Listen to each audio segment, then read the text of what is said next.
They were built in the 1970s, what we used to call the ugly concrete era, where they dumped concrete all along the banks of the Thames. Underneath there is a place called Skateboard City, the only place in London where teenagers 35 years of age can skateboard 24 hours a day. Now this is the longest bridge in London. Waterloo Bridge is the only bridge on this river that was built by women. The reason for that, it was built during the Second World War.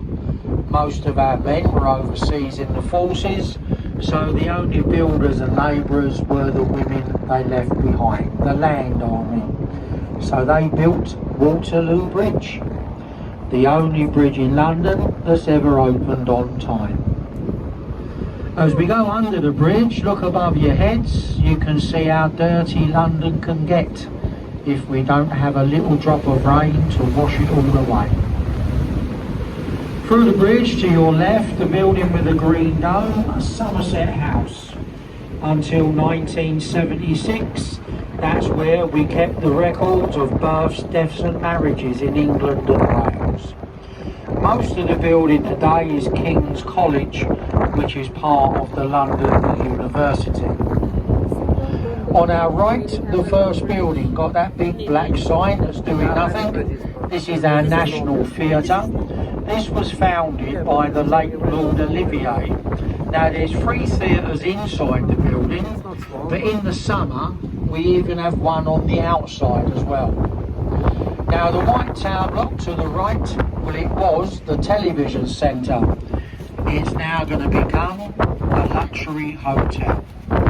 ITV moved out with the idea of having the building refurbished. The refurbishment costs were going up so high, they decided to sell it instead.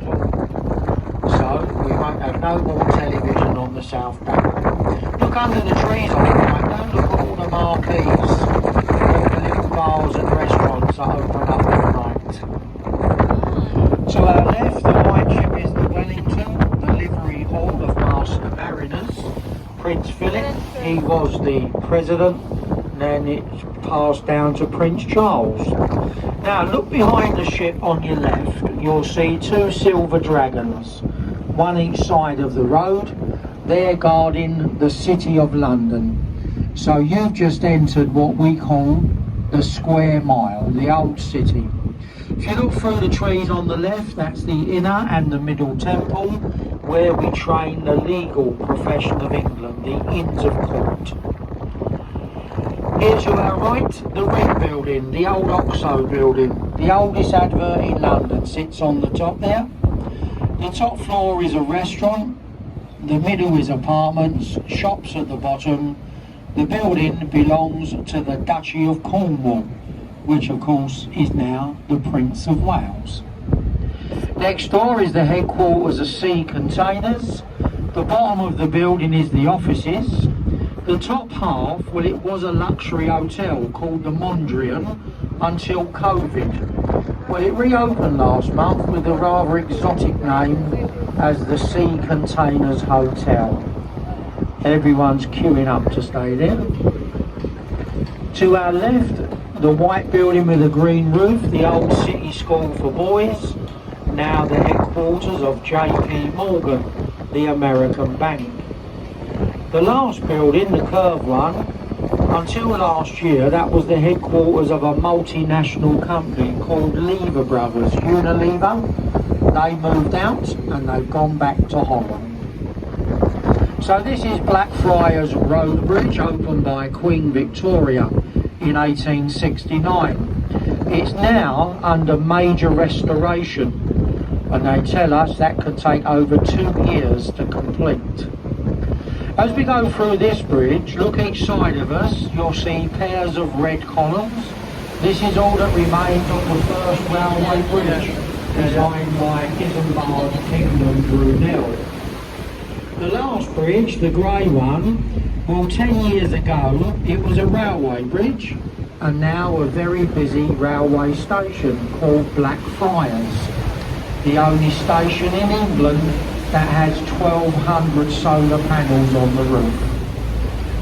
Along the right, the building with a tall chimney, that is Tate Modern, a wonderful place to go if you understand modern art.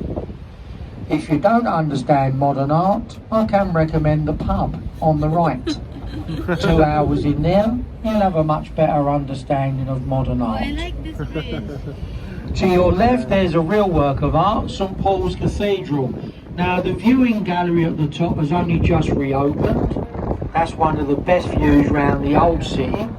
But when I was growing up in London, St Paul's was the tallest building, because until the 1970s, no building was allowed higher than the Cross of St Paul, which was 365 feet. Well, this is the Millennium Footbridge, the Wibbly Wobbly Bridge, or even the Harry Potter Bridge.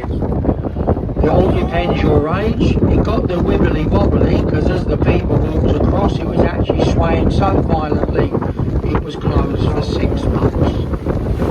To your right, between the trees, William Shakespeare's Globe Theatre, the only timber-framed thatch roof building in London since the Great Fire. There is a show going on there this afternoon, that's why the red flag is flying at the top. So if you've never seen a live Shakespearean play, pop along there and have a look. Now, Bankside on the right was the entertainment centre of London. We had bear baiting, cockfighting, circuses, taverns, houses of horizontal pleasure, and other places to spend your money.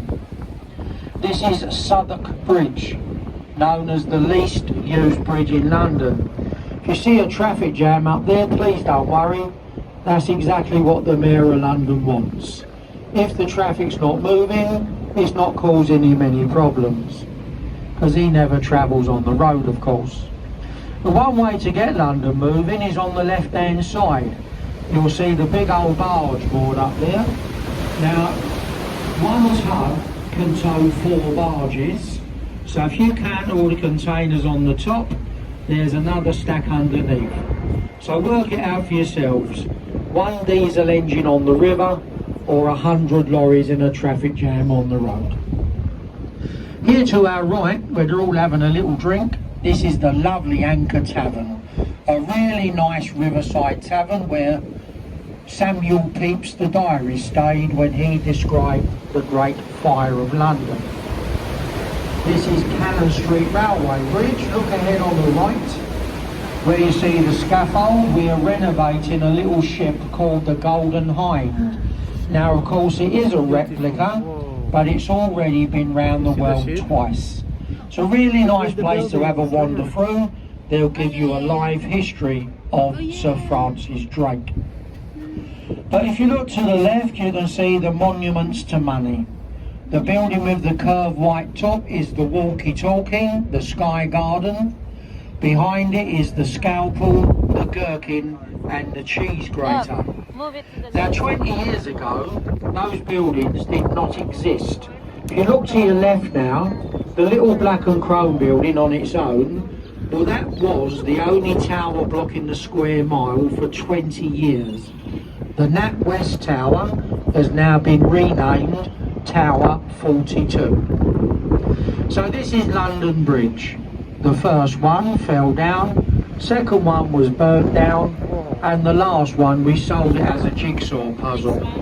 Most of it ended up in Lake Havasu City in Arizona, part of a vast tourist attraction. As we go under the bridge, look to your left. Between the buildings is the Church of St Magnus, and if you look to the left of the church, you'll see the tallest candle in the world, commemorating the Great Fire of London. But look above us on the left, the old walkie-talkie. Now the people up there, they're in the free viewing gallery. You book it on the internet in advance, the same as the Shard. The Shard will charge you £30 a head, and up the walkie-talkie it's free. So the money you save, you can have a nice meal on the top floor at the same time. The little yellow building on the left, well, it was the oldest fish market in England. Now it's a function suite. hired out to these big companies in the city who've got something to celebrate. Probably their new bonuses. Behind the trees on your left is the Custom House, the main customs office of England. But over here on the right, every building that you can see between these bridges, this is London Bridge City. This entire section of the river now belongs to the Qatari royal family. The warship is HMS Belfast. She's been in the river for 50 years now. She has 9 decks to explore, from the engine rooms to the radar scanner above us. She was one of the first British ships equipped with radar, which helped her to sight and sink the German battleship Scharnhorst, which was literally twice her size. She was on the convoys to Russia, the Normandy landings, and in the Korean War. Now as we go by the Belfast, look on the right and you'll see a building we call the Power Rangers crash helmet. This big glass bubble was the headquarters for the Mayor of London. In April this year, Mr. Khan declared the people of London can no longer afford the rent, so he's moving out. What he didn't tell us, his little move would cost us £20 million. To our left is the Tower, 1,000 years of English history, a palace, fortress, prison, zoo, royal mint and a place of execution. Look along the wall there, you'll see the words entry to Traitors Gate. We used to call that the first one-way street in London, because when you went in, you never ever came out. Now this is the last bridge, the Tower Bridge, which opened in 1894. The lower sections, the bascules, they used to lift 30 times a day. Now we're lucky if it's 30 times a month. When they were raised, we simply walked over the top. They glassed in the top to stop people stepping off into the next world. But look up there today, we've now installed glass pavements. So we want some nice big smiles and a wave, like you're enjoying yourselves, because someone is now taking your picture. If you're here with someone you shouldn't be with, please don't look up. So as we go underneath this lovely old bridge, you've broken a record now. You have passed through the city of London faster than anyone in a car, a bus or a taxi. So in front of us is what we used to know as the docks. There are no docks in London anymore, just overpriced apartments. Now on the left is our major stop. Now if you have a ticket that takes you to Greenwich, you stay on the boat with us. We're going to call in to St Catherine's, which is on the left, for anyone who has a Tower ticket, a one-way ticket to St Catherine's, Tower Bridge Quay or any bus tickets.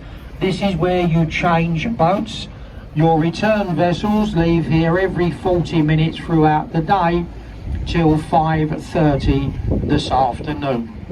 So if you're getting off the boat, before you leave your seats, have a good look around so that when you leave us, you have all of your personal belongings with you. Now for those who are leaving us here, folks, we do guides on the river to try and make your trip a little more enjoyable. We don't see the point of you coming on a boat if you don't know what you're looking at.